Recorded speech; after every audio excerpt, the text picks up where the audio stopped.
रामेति रामभद्रेति रामचन्द्रत्वा स्मरन् रामेति रामभद्रेति रामचन्द्रत्वा स्मरन् नरो न लिप्यते पापे भुरुक्ति मुक्ति च विन्दते। नमस्कार, मैं भूमिका सिंह, कक्षा 11वीं की छात्रा आप सभी का आज दशहरा के पावन अवसर पर स्वागत करती हूँ। कार्यक्रम को आगे बढ़ाने से पहले मैं हमारे पूरे विद्यालय की ओर से आदरणीय प्रिंसिपल मैम एवं समस्त इंचार्ज से दीप प्रज्वलन और पूजन समारोह के लिए मंच पर आने का अनुरोध करती हूँ।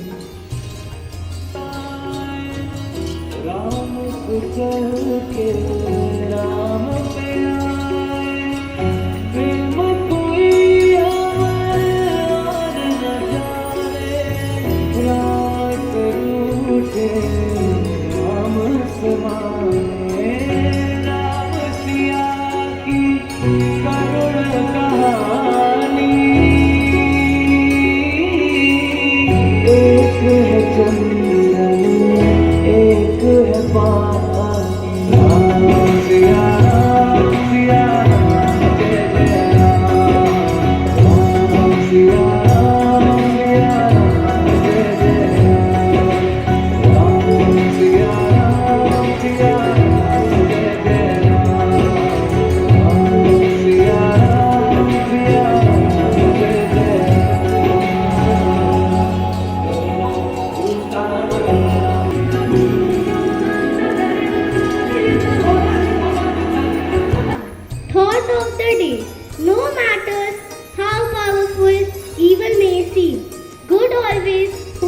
ultimate victory.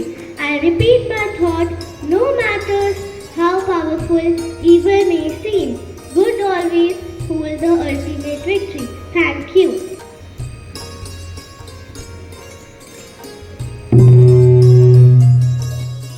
A very good morning to one and all present here. Today, I, Anshul Jajaria, is here to share a few lines on the Shera festival. The Shera is one of the biggest festivals mostly celebrated by people of Hindu religion. Throughout the country, people celebrate it with great enthusiasm and dedication. Everyone eagerly waits for this festival. In some regions of India, the Shera is also known as Vijayadashmi. This festival has one teaching, or we can say that this festival is all about victory of good over evil. The Shera is celebrated differently in different parts of the country. It is the festival of glory and splendor. During this festival, people dress up in colorful attire and perform traditional dances. The different cultures all over the country didn't affect this celebration. The spirit and people remain the same throughout the country. Historically, the festival is celebrated as the victory of Lord Ram over Ravana. The festival name is derived from Sanskrit words. Vasha means strength and Hara means defeat. It also celebrates the triumph of goddess Durga over demon Mahishasur. This year, the Shera will be celebrated on 24th of October. It is celebrated at 10th day of Navratra, which falls on 10th day of Ashwin and Kartik months as per the Hindu calendar. On the Shera, effigies of Devan King Ramna, Kumkaran and Meghanand are swept with fireworks and set ablaze at night in open fields, thus reminding onlookers that no matter what, good always wins over evil. By the end of the speech, I would also request all my dear friends and respected teachers to celebrate this Dashera eco-friendly and try to celebrate this Dashera eco-friendly and buy medium-sized effigies of Raman and use less fireworks. Happy Dashera to all of you. May Lord Ram bless you with strength, courage to follow the path of virtue and righteousness. Thank you and have a nice day. आगे बढ़ते हुए इस दिन को और मंगलमय करने हमारे संगीत विभाग की ओर से कुछ विद्यार्थी भजन प्रस्तुत करने जा रहे हैं।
अत्यंत ही मंत्रमुग्ध कर देने वाली प्रस्तुति और इस भजन ने मेरे अनुसार यहाँ पर उपस्थित हर किसी के अंदर एक नई ऊर्जा भरती होगी।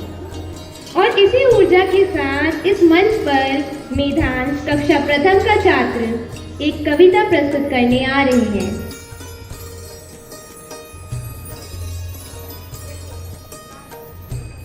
सुनो सुनाता हूँ बच्चों मैं तुमको एक कहानी।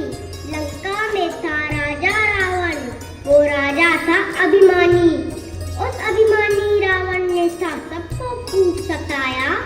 जब रामचंद्र जी आए वन में, वो सीता को हर लाया। उसकी सुंदर थी लंका और लंका थी सोने की। झिलमिल झिलमिल झिलमिल करती लंका थी रावण के पैरों पर झुकती। तभी रामचंद्र जी आए अपनी वानर सेना को लेकर। साधु निशाना सच्चाई का फिर रघुवर ने तीर चलाया। लोग पाप की लंका जलकर हो गई राख। दिए तभी से जलते हैं धरती पर लाखों लाख। इसीलिए आज धूम है क्योंकि रावण राज मरा था। कटे शीश 10 बारी बारी उत्तरा पार धराका। लेकिन प्रणव सब रावण फिर कोई छल ना कर पाए। फिर कोई अभिमानी राजा न काला राज चलाए। तभी होगी सच्ची दिवाली, होगा तभी दशहरा, होगा जगमग जगमग सच्चाई का चेहरा। आप सभी को ग्रीन दशहरे की हार्दिक शुभकामनाएं। की पंक्तियों के साथ अब कक्षा तीसरी से पांचवी के छात्र आप सभी के समक्ष चौपाई प्रस्तुत करने जा रहे हैं।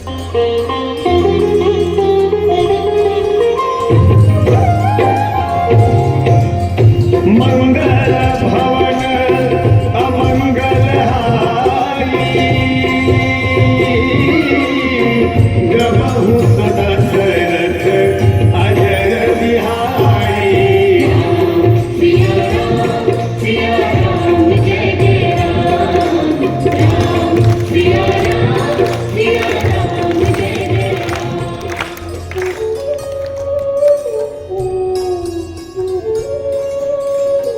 दादाजी, दादी जी, माँ, पापा, आप सभी लोग ये क्या गा रहे हैं? इसे सुनकर मुझे बहुत शांति मिलती है। हाँ हाँ, ये तो मैंने अपने गांव में नाना नानी को भी गाते सुना है। हाँ हाँ, मैंने ये मंदिर में भी सुना है, पर किसने लिखा है इसे? किसने गाया है इसे? क्या आप हमें बता सकते हैं? बच्चों, ये रामचरितमानस की चौपाइयाँ हैं, चौपाइयाँ। रामचरितमानस भगवान राम का चरित काव्य है, जिसमें हमें उनके जीवन के बारे में संपूर्ण वर्णन प्राप्त होता है। इस काव्य को कवि तुलसीदास जी ने लिखा है, जिस पर भगवान राम की कृपा होती है, उन्हें कोई दुख विचलित नहीं कर सकता। काश मैं भी तुलसीदास जी से मिल पाता और इनसे भगवान राम के बारे में बहुत सारी जानकारी प्राप्त करता। हा। अरे बेटा, अब तुलसीदास जी से तो नहीं मिल सकते। तुम उनके द्वारा रचित रामचरितमानस का अध्ययन करोगे तो तुम्हें प्रभु श्री राम की महिमा स्वतः ही ज्ञात हो जाएगी। ठीक है दादाजी, ठीक है दादी माँ। दिन निकल जाता है और सभी रात्रि के समय सो जाते हैं। तभी अचानक एक बालक एक स्वप्न देखता है। वह स्वप्न में क्या देखता है, आइए देखते हैं। आप कौन है मगुबे? पुत्र, मैं तुलसीदास हूँ। हाँ, तुलसीदास जी, जिन्होंने रामचरितमानस की रचना की थी। हाँ बच्चों, हाँ। तुलसीदास जी, क्या आप हमें रामचरितमानस की कुछ चौपाइयों का अर्थ बता सकते हैं? क्यों नहीं बच्चों, तुम मुझे चौपाई तो कर सुनाओ, मैं तुम्हें व्याख्या यानी अर्थ बताता हूँ।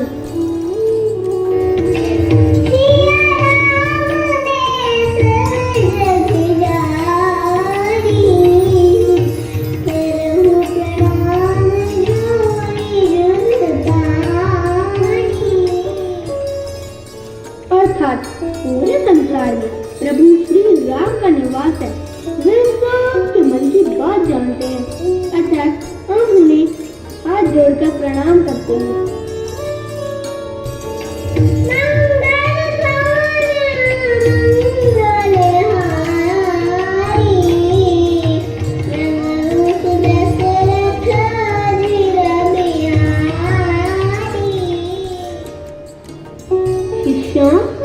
चौपाई का अर्थ है कि जो मंगल करने वाले और अमंगल को दूर करने वाले हैं, ऐसे दशरथ नंदन अर्थात श्री राम आप मुझ पर अपनी कृपा करें।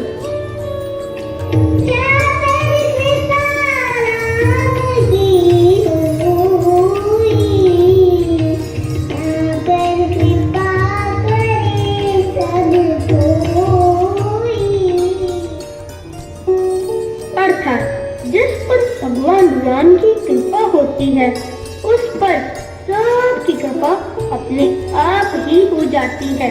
उसके सभी कार्य अपने आप ही भली भांति पूरे हो जाते हैं।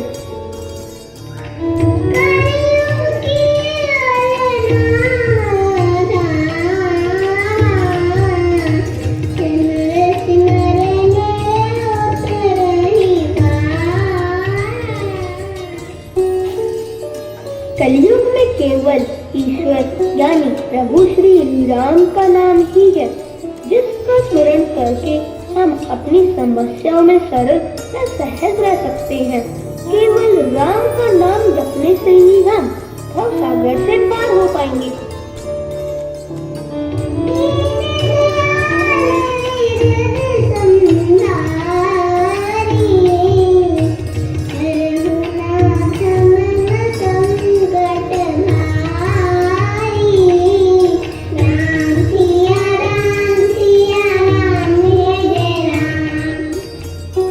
जीवन के हर मोड़ पर इंसान के सामने कई बार ऐसी समस्याएं आती हैं कि इंसान उससे पार पाने में असमर्थ होता है। ऐसी स्थितियों में हे श्री राम, हे दीनों पर दया करने वाले नाथ, आप मेरे संकट को हर लीजिए, मुझे मार्ग दिखाइए।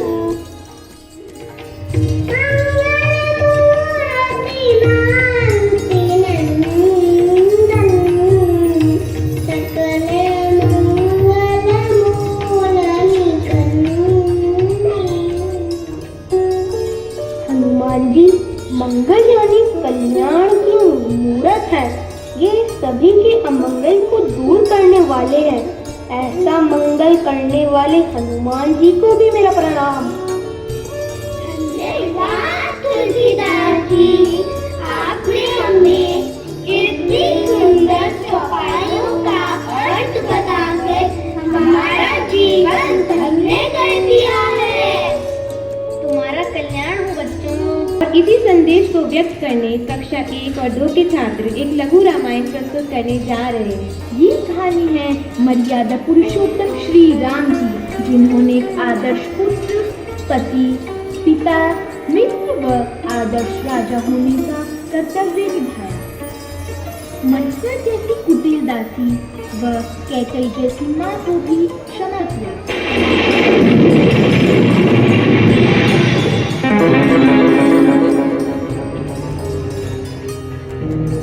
मुझे क्या है, तेरा पुत्र राजा बने या कौशल्या का, मैं कौन सी बनूंगी? पर तू ज्यादा राजा की चहेती बन रही है ना, देखना तू दासी बन जाएगी मेरी तरह। दासी? किसमें साहस है मुझे दासी में आने का? नहीं नहीं, ऐसा कदापि नहीं होगा, मैं किसी की दासी नहीं बनूंगी। मंथरा कैकई के कानों में विष घोलती है और भरत को राज देकर राम को वनवास भेजने का षड्यंत्र रचती है। वही राम जिन्होंने अपने पिता के वचन के सम्मान के लिए 14 वर्षों के वनवास को स्वीकार किया।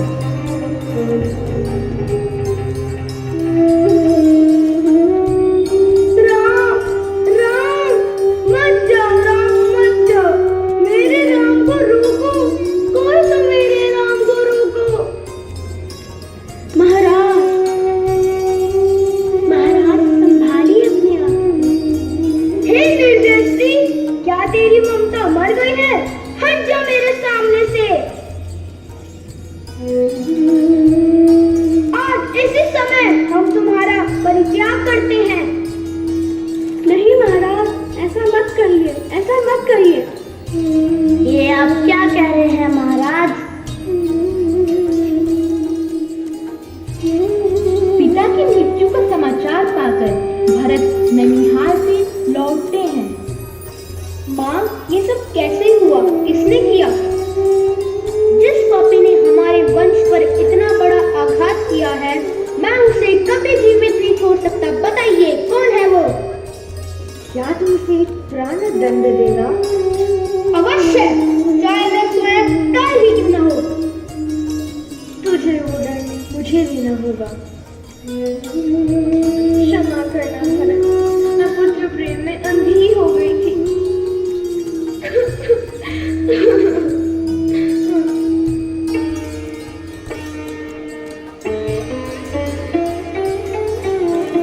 वन जाते हुए श्री राम की भेंट केवट से होती है। अहो भाग्य हमारा, जो आपके दर्शन हुए। आइए मेरे नाम में बैठकर इसे पवित्र कर दीजिए।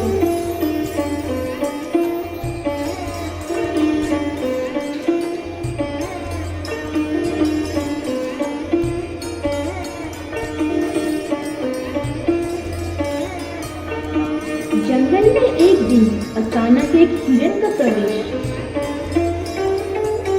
हे प्रियवर, कितना सुंदर है यहाँ सुनहरा हिरण। कृपया इसे मेरे लिए ले आइए ना।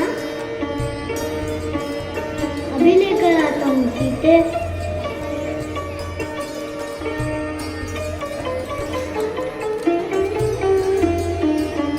दोनों एक दूसरे के पीछे भागते हैं।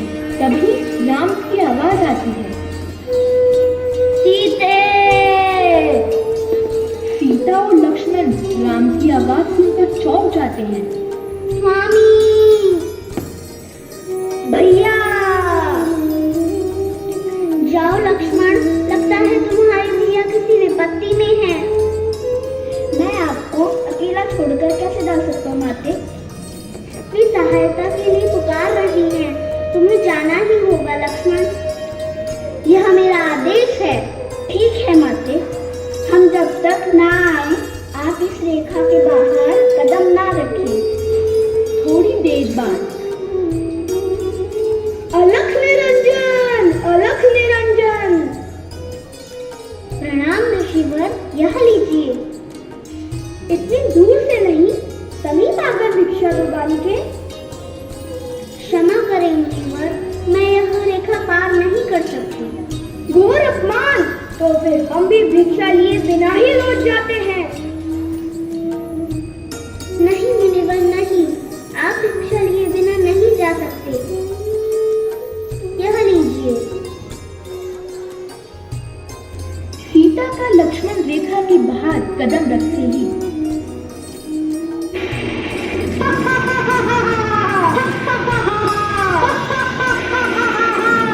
अब तुम हमारी रानी बनोगी, लंकेश्वर की पटरानी। कभी नहीं रावण, कभी नहीं।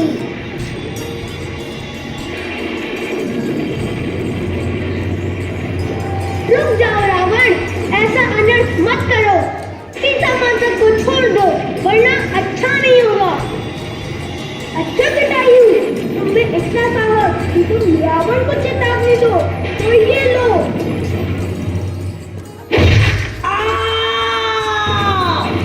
अभी समय है दुष्ट रावण, वे मुझे बचाने के लिए किसी भी क्षण आते ही होंगे। मेरे प्रभु राम के आने से पहले मुझे मेरी कुटिया में छोड़ आओ, अन्यथा युद्ध का परिणाम भुगतने के लिए तैयार रहो। इस धरती में ऐसा कोई नहीं जो रावण को पराजित कर सके।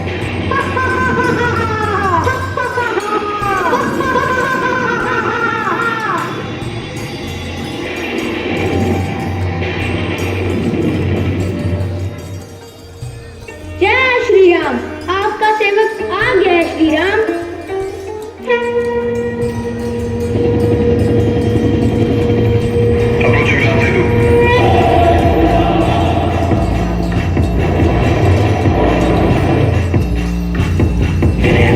जल्दी चढ़ गए 3 दिन बीत, बोले राम सकोपता भय बिन होए न प्रीत।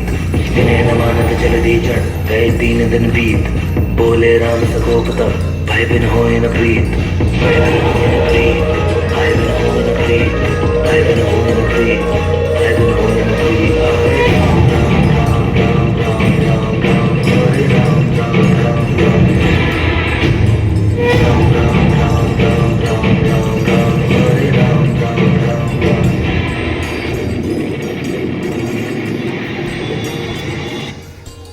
हे अज्ञानी रावण, तेरा विनाश निश्चित है।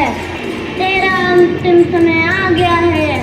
तेरे पाप कर्मों का घड़ा भर चुका है।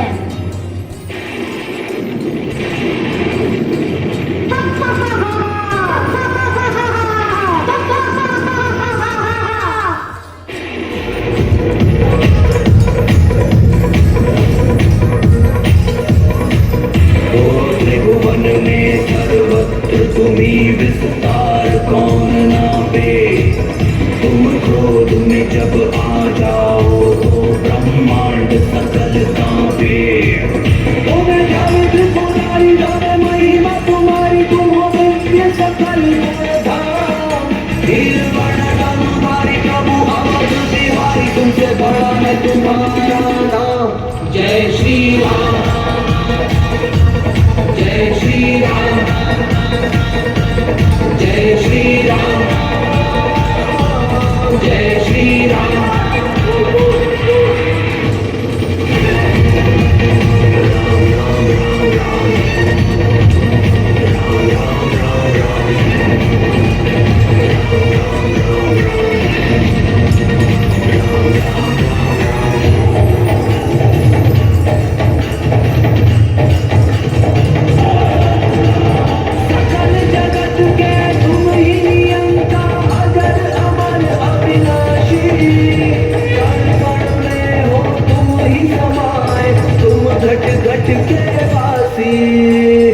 कुलनंदन जय श्री राम, असुर निकंदन जय श्री राम, भव्य भंजन जय श्री राम, शत शत वंदन जय श्री राम। राम राम राम राम राम राम राम राम राम।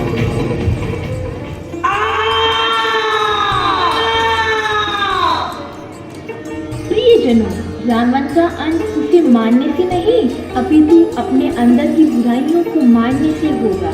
तो इस दशहरे के पावन अवसर पर हम सब यह प्रण लेंगे कि काम, क्रोध, लोभ, मोह, द्वेष, घृणा, पक्षपात, अहंकार, व्यभिचार और धोखा जैसी बुराइयों का आज ही ध्यान करें।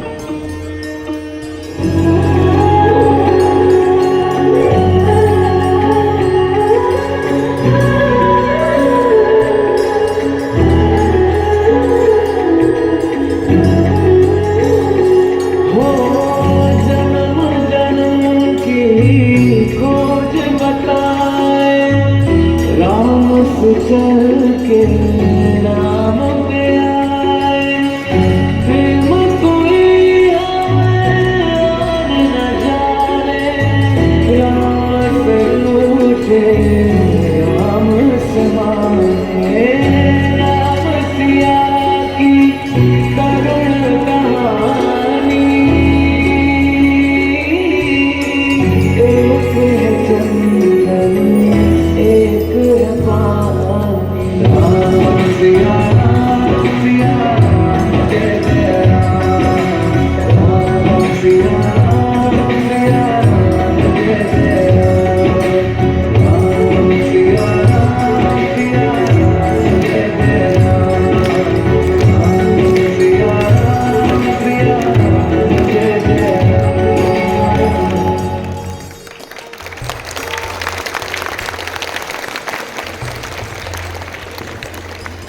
अद्भुत प्रस्तुति। और इसी के साथ आज के समारोह का समापन करते हैं। और आइए अब सब मिलकर मेरे साथ श्री राम का जयकारा लगाएंगे। तो बोलिए श्री रामचंद्र की जय। हम वापस बोलेंगे श्री रामचंद्र की जय।